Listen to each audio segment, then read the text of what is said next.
Do you think she's dead? I think Because, she's dead. And I okay. also think she should be dead. D-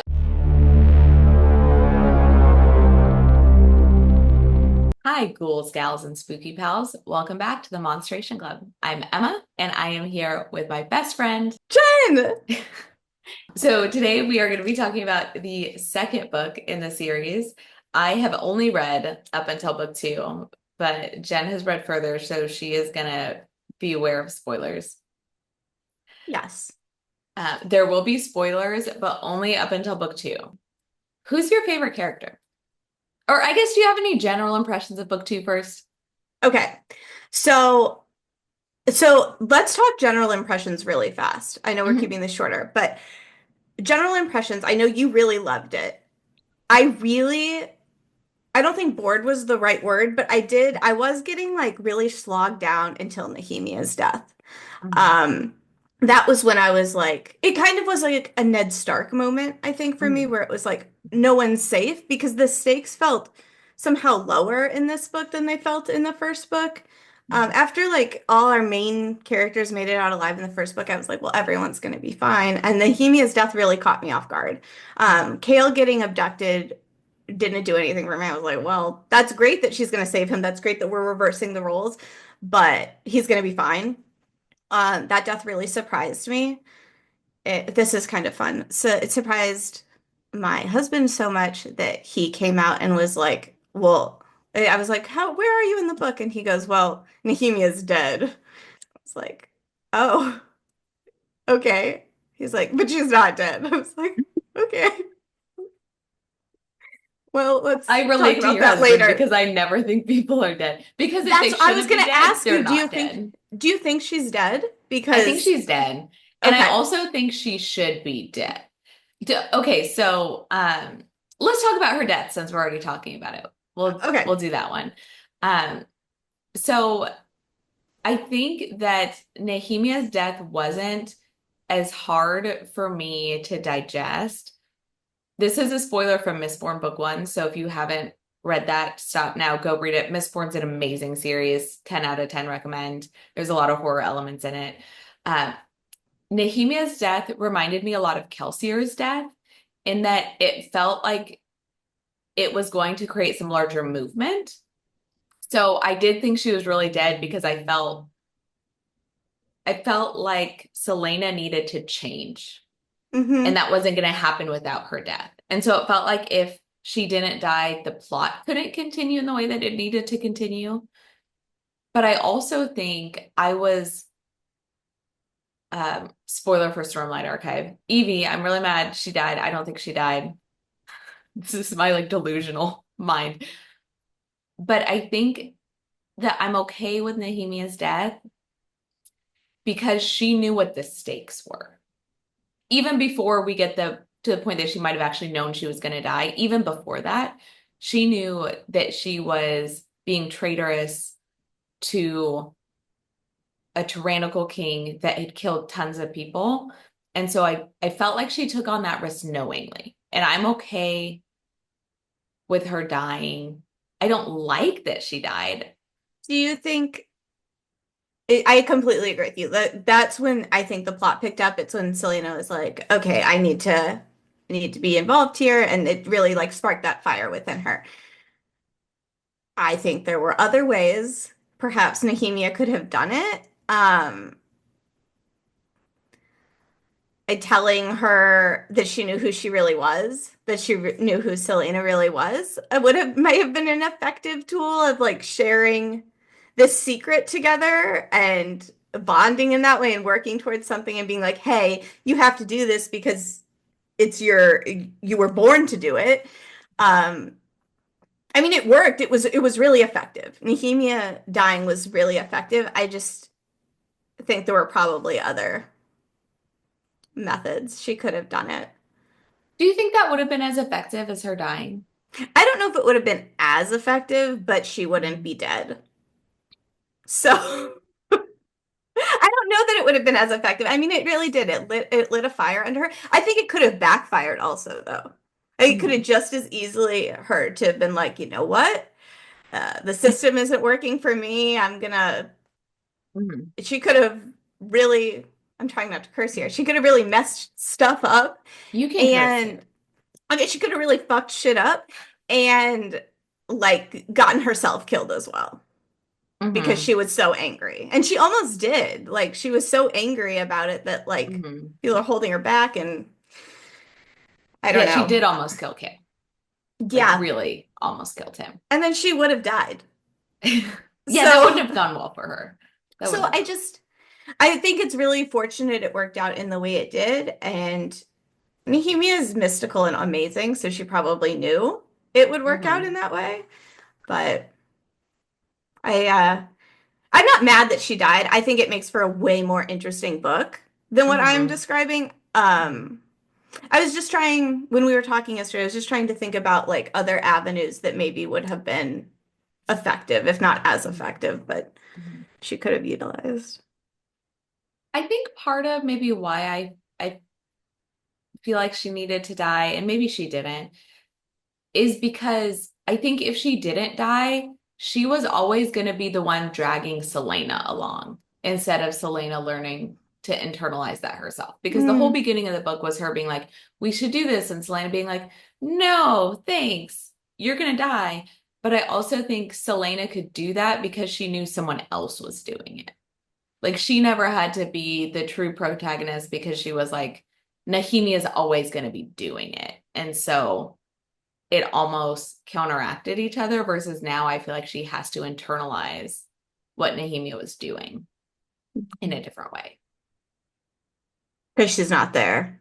because she's not there. Yeah. So there's not going to be anyone else to do it. But how terrible is that? It's terrible. I mean, I guess it's terrible, Emma. That's a terrible, like, way of, I don't know. What Nehemia did is really selfless. I feel like it was a little rash. And it obviously wasn't because her and Elena were talking about it and like thought this was a good idea. I really liked her as a character and I was sad she was gone. But I'm not mad that she died because I did think it was a really interesting plot device and Mm-hmm. it worked. I mean, obviously she wrote it, but it worked Mm-hmm. as intended, the death. Yeah. If Yeah. it And had it been like for nothing, that would have just, I mean, the book would have been over, but mhm. I guess. it it felt meaningful to me that she knew she could die. And so I think that's why it was acceptable, is Mm, because she knew the risk. I think if she had been like Kale, or I think mostly Kale, because I think Dorian has a pretty accurate view of how awful his father is. I don't yeah. think Kale has that same, I think he's a little naive. If it was someone that didn't know that they were taking that risk, I would have had a harder time digesting it. It's interesting because I like Nehemia, but I didn't bond to her character in the same way as I bonded to like Kelsier's character. Mm. And I think maybe that's because Nehemia was important to Selena, but I don't know that. I think the only view we got to see of her was mostly through Selena. I started I to relate to her more when Dorian connected with her. I There wasn't wonder enough of if just her. I wonder if you would have felt differently. I'm just curious if she had been presented kind of in a way like Kelsier, just as like we knew what she was doing behind the scenes, and so we thought of her as this really noble person versus Selena just being like, she's amazing, she's my best friend, kind of like we all do, Hmm. right? I'm like, Hmm. Emma's never done anything wrong in her whole life, and I love her no matter what, you know? So I wonder if it would have been different for you and you would have connected with her more. And that's why I also connected with Kelsier more than Nehemia, but I always thought it was the humor. Like That's he true he brings too. an element of Hmm. humor to it, and Nehemia was very serious. But I still really loved her. Um, Yeah. No, I think you're absolutely right, though. I think that if they had shown more of her behind the scenes working with kind of this resistance, I think I would have felt a lot more attached to her as a character. I think mhm. it felt more like, oh, someone else's best friend died, as opposed to feeling like my best friend died, which you are never allowed to die, so that will never happen. But you know what I'm saying? Like I didn't feel attached. I I do. felt attached to her because Selena was attached to her, and less because I was attached to her. Yeah. But I do think it was cool. Something that I really liked about this that we talked about in our first episode that I think is interesting is that Sarah J. Maas is doing a really interesting job of making Selena likable while showing more of her dark parts, right? Because Hmm. she did show that dark piece to her, but it was acceptable because a character that we like died.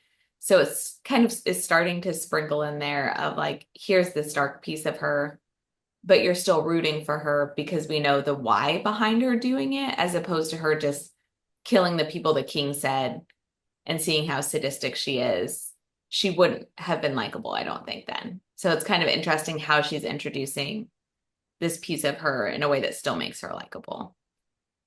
So I reread, I didn't get all the way through the book, but I reread parts of the book in preparation for talking about it with you. And what struck me is how early on she introduced the idea that Selena hadn't actually killed anyone. Like we weren't Mm-hmm. left to wonder if she was doing this. It was almost immediately given to us. And I Mm-hmm. think that's important too, that we weren't like, oh my God, how could she do that? And like, oh my God, Mm-hmm. like we were immediately told that the head that she brought was not the head of whoever she was supposed to kill and that she didn't kill his wife. And Mm-hmm. um, I wonder, I think it would have been a lot less impactful for us in terms of her being a likable character had that been presented later on. I think it was really important that she presented us with that information early in the book. Yeah. No, I think you're right. Because I think it sets her up for this idea that she she can still be likable. She still has this moral compass, even if it's not exactly what we think. Yeah. What do you think of this is kind of my last question, I guess, for this episode. What do you think of her initial decision not to kill, what is his name? Uh, Archer? Archer. Archer. I was going I to want say to call him Asher, but Arthur, it's and I was not. like, it's not Arthur. What did you think of her initial decision not to kill Arthur? Archer. God damn it. You mean like very early on when the king was like, you have to kill No, him? so when he's like, oh, Nehemia wouldn't want you to kill me. And then she's like, I'm not gonna kill him. I think her girlhood crush got a little Mhm. bit in the way here. Mhm. Um, it was it was on par with her in that she is emotional and that she doesn't really want to kill when it's not necessary. But I think she was a little bit blinded because she had to know that this was what needed to happen Mhm. deep down. And I know she put off, she was like, I'm not gonna kill you. You're gonna go away. And she gave him like all this time to like get his like things in order and leave. And he never did that. And the fact that he wasn't willing to do that for her, I feel like she had to know Mhm. that this had to end and it was probably gonna end in that way. Mhm. Um, it's easy for me to say it was foolish knowing what happened, Mhm. but I don't know. What do you think? I hadn't thought about it. I So just thought she had a crush on him still, kind of. I was fine with her not killing him because she hadn't really killed anyone except in self-defense. Hmm. The only part that felt a little thin to me was at the very end after she knew he killed Nehemia and she was gonna kill him, and at the last second he's like, but would Nehemia want you to kill me? And she's like, no, I guess I won't kill you. And I think that part was the only part that felt like a little thin. One, because she immediately reverses her decision, which she could. I think it felt a little bit like she was trying to do a bait and switch and she didn't have to. Like, I Mm. think she tried to do a like, oh, he's gonna get away, just kidding. And I didn't feel like she had to do that because I don't know that it added any extra drama for me because I was like, I want him to die. And so her pretending to let him get away for a half a second didn't add a whole lot to me I because I wonder just if wanted her to kill him. I wonder if the point maybe from Sarah's perspective was maybe that um God, I lost my train of thought. Was that is it gone? That maybe we were just supposed to know that Nehemia was still going to act as like this kind of moral compass for her. Like maybe it Mhm. caught her off guard enough, and maybe that was her reasoning. Because I completely agree with you. I don't think it added anything to the plot. I didn't even remember Mhm. this happening until you mentioned Mhm. it. Um, and if it had been a bait and switch, you would have thought that maybe it would have been longer, and maybe it was longer, and Yeah, her editors made her like edit it out or something, and this that's is true. the bare bones. Maybe I'm speculating here because I agree with you. I don't know that that was, it's certainly not her best writing, Mhm. was that exchange. But maybe it was just she got really caught off by Nehemia being mentioned in that Mhm. way of like, she wouldn't want you to do this, and her knowing, oh my God, Mhm. I don't know. Yeah. Yeah, that's very interesting. I think it reminds me a little bit of in her writing, sometimes she'll do something like she'll be like, she absolutely or she didn't, comma, absolutely didn't, comma. And sometimes I think there are pieces of that where I'm like, I don't think you need that. Like, I think we got it. I think it was strong enough. And I guess it maybe felt like a similar device of like adding extra emphasis to the fact that she did. And I think maybe, and I know she was really young when she wrote this.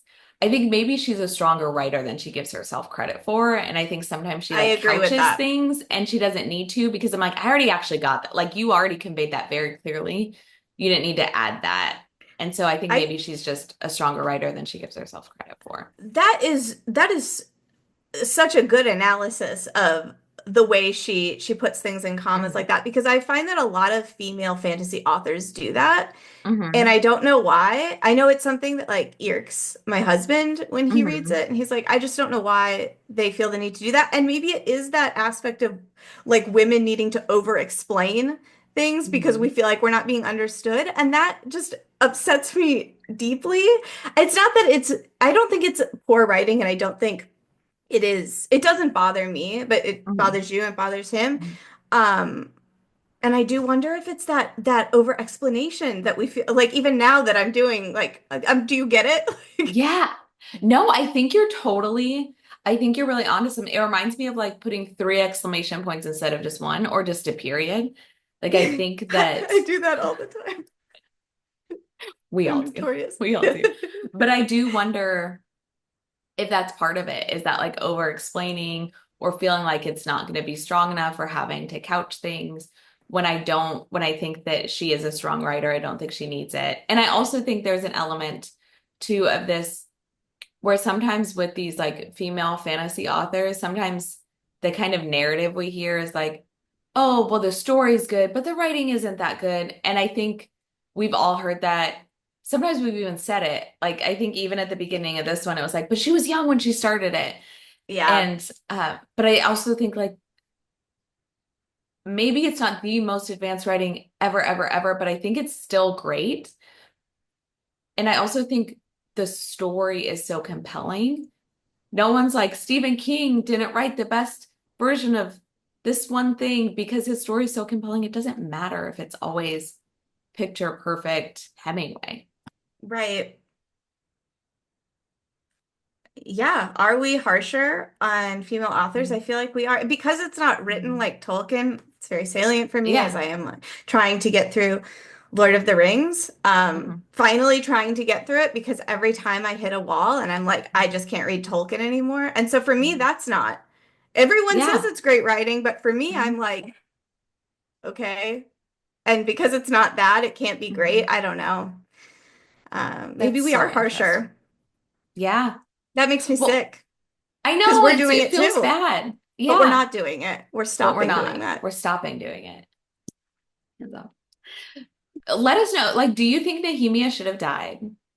Do you think Archer should have died? Should she have let him live as long as she let him live? And also, are we harder on female authors, or do we feel like we have to kind of like give explanations that we don't give for the same male authors when we really like a story? Let us know what you think. If you've made it this far, thank you for watching. You should definitely subscribe because it is totally free and we are super cool and fun. And until next time, stay spooky, friends.